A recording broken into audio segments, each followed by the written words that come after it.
Hello, everyone. Welcome to Barca News. It is April 29th, 2024, and Barcelona are counting on Nike. Also, Amadou Onana deal is starting to get more and more unlikely that it will happen in the summer. And finally, the club are ready to listen to offers for Pablo Torre. We have a lot to discuss, so let's begin.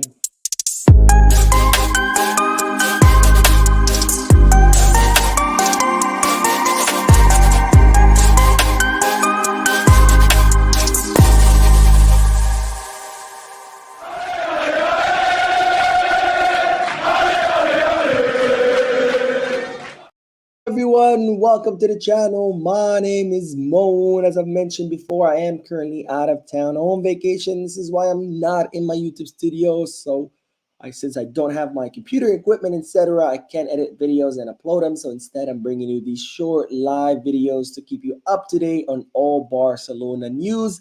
This is not a podcast, so I will not be reading your comments out loud or addressing the chat section. This is just to keep you up to date on our beloved club. Now, having said all of that, make sure to hit that like button, subscribe to the channel, drop a comment.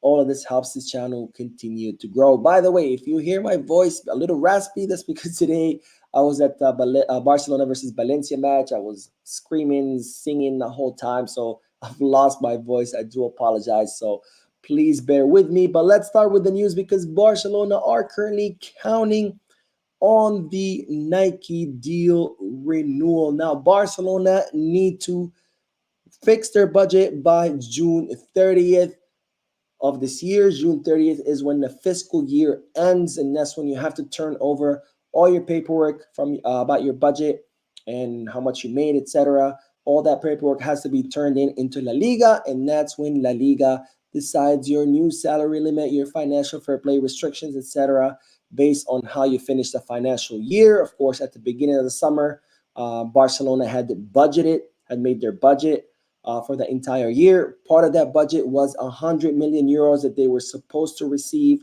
from Libero, the German investment fund that bought some shares of Barca Studio or Barca Vision. Since Libero did not pay the 40 million euros in December, most likely they're not going to be paying the 60 million euros in the summer. So Barcelona are 100 million euros short in their budget, and they will have to make up for that 100 million euros before the June 30th deadline, which is again when the fiscal year ends. And Barcelona are counting on Nike in order to meet this budget deadline and make up those 100 million euros that they're currently behind. Now, Barcelona have been looking for new investors to buy the shares of Libero and Barca Vision so they can make up that money. So far, there's been a lot of talks, negotiations, etc. A lot of players have emerged, but no deal has been sealed yet. So time is running out, and now Barcelona will depend on Nike because, as I reported before, Barcelona and Nike are currently in negotiations to renew the contract between both parties, extend it by 10 years, where Nike would pay Barcelona 120 million euros per season, and they would pay 100 million euros signing bonus.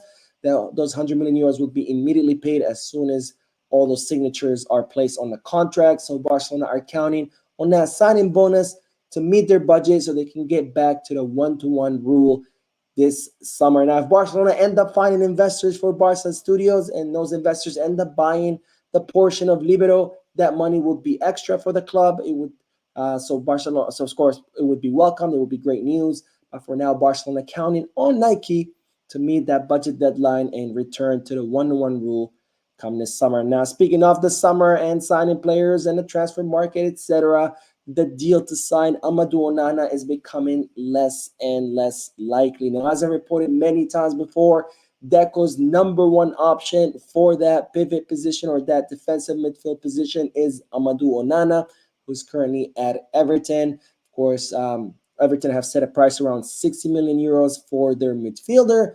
And what Barcelona were hoping to do, since they don't have that much money to be spending on players, was to kind of count on Everton's possibility of descending.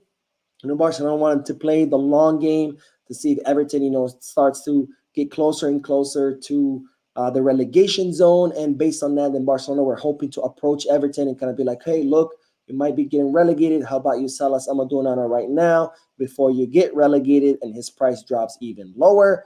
Of course, that's not happening because Everton are now getting further and further away from the relegation zone, and the more far away they get, and of course, Barcelona lose the leverage as far as using relegation as a tool in negotiations. It's kind of like what Barcelona were hoping to do when they were trying to sign Rafinha from Leeds. Of course, Leeds ended up staying in the Premier League, but Barcelona had to pay full price for Rafinha. I was 60 plus million euros. So it looks like this is what's happening with Amadou Onana. So this deal is becoming more difficult. Now, this doesn't mean that Barcelona are not going to try to sign Amadou Onana. They could still try in the summer because, after all, it is Deco's number one option for the midfield, but it will be a difficult one because, again, Barcelona were really counting on Everton getting closer and closer to the relegation zone and use that as leverage to try to lower the asking price for the Belgian midfielder. Anyways, the next news is about Abde, who now is reportedly has some interest in Saudi Arabia. Now, of course, Abde was one of those situations where he wanted more minutes. Xabi told him that he can, if he stayed, he would play more. He wouldn't be a starter, but he would get minutes. Of course, Abde did not like that, so he ended up leaving to Real Betis, thinking that he can get more minutes there. It hasn't gone well for him at Real Betis either. So now Real Betis are looking to offload Abde, and there are some interested parties in Europe, but now it seems that the Saudis have joined this race for the Moroccan, more specifically Al Ittihad, whose sporting director is Ramon Planas, who used to be the former sporting director for Barcelona. He's the one who discovered Abde and recommended that Barcelona sign Abde, so it looks like he wants him for his team.